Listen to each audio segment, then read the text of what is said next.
we're back for round 2 today, and we're talking about superstition and prayer and legal accountability.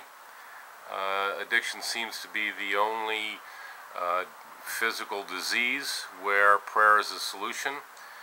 And if you're a parent and responsible for a child, if you do not take a child that is sick to a doctor, and all you do is use prayer, you are breaking the law. So, getting back to addiction, how can we use prayer as a model of recovery? Or can we? Dr. Dan Umanoff.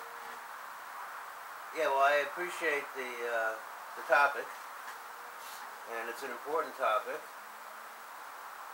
It goes to the history of medicine. Medicine started out as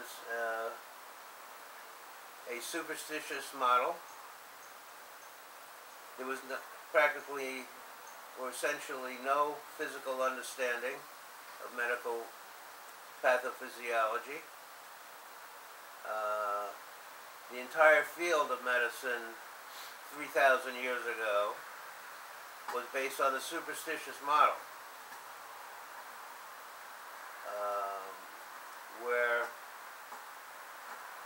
a variety of believed nonsense based on no scientific evidence was used to deal with the whole variety of medical problems faced by humans and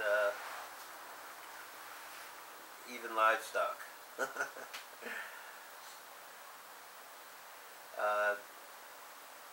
For the most part, medicine has taken over the entire field of modern medicine, except for one aspect: addictions. For some reason, addictions are seen as being caused from a superstitious basis continually.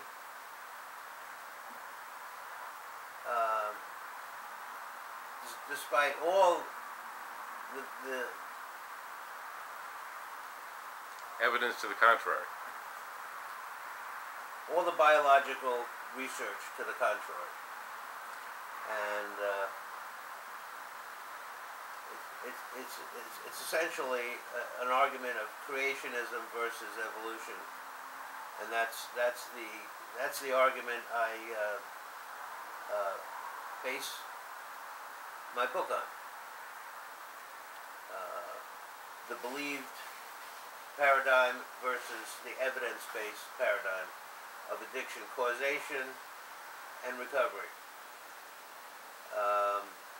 And to show how irresponsible it is to believe in a superstitious basis of recovery of addictions is the fact that if you use the superstition model of medicine on your kids under 18, you can be prosecuted by the criminal justice system to force you to take your kid to a doctor who uses the modern pathophysiological basis of medicine to deal with all medical diseases. And what we need to do is include addictions, because addictions do have a physical basis. The instinct regulating mechanism and the genetic alteration of that mechanism has been proven to be the cause of addictions. I call that mechanism hypoism, and that's where you will find all the science behind addiction causation, as well as the basis for the recovery of addictions, which I have outlined on previous talks. Thank you. Good work today.